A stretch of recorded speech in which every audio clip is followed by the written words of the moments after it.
હવે જો આજે સન્ડે છે, રજાનો દિવસ છે, મને આશા હું એવી રાખું છું કે આજે ઘરના બધા અમે સાથે બેસીને મજા કરીએ, ગેમ રમીએ, મૂવી જોઈએ. હું પૂછી જોઉં છું. સ્વાતિ બેટા. હા પપ્પા.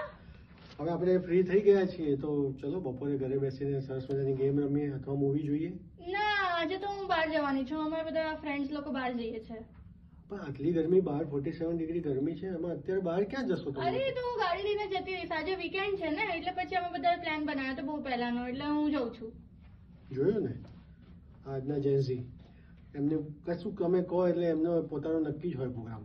એવું નહીં કે આ મા બાપ સાથે જોડે પેરેન્ટ્સ સાથે બેસીએ, કંઈક રમીએ કે જોડે ટાઈમ પાસ કરીએ, નહીં કરે.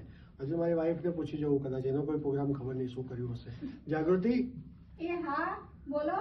આપણે સાથે બેસીએ હવે, ચલો બધા ફ્રી થઈ ગઈ હોય તો. શીના હાટુ? ગેમ્સ રમીએ, આપણે ટાઈમ પાસ કરીએ.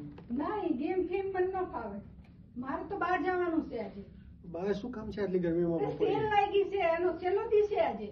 બોલો સેલ. હવે શોપિંગ કરવા ભર બપોરે જશે બહાર. શું કહેવું, આ બંનેનું તો કાયમનું આવું જ છે. હું કંટાળી ગયો છું. એ તમે ચાકુ પતાઈને હુઈ જાવ અંદર જઈ બેડરૂમ. જોયું ને, આ જ સલાહ મને કાયમ માટે મળ્યા કરે દર રવિવારે. કઈ નહીં, વાત સાચી છે. મારે સમજી જવું જોઈએ. સારું, ચલો હું તો પેપર પતાવી દીધું છે મેં. હું તો જઈને એસીમાં શાંતિથી સુઈ જઈશ.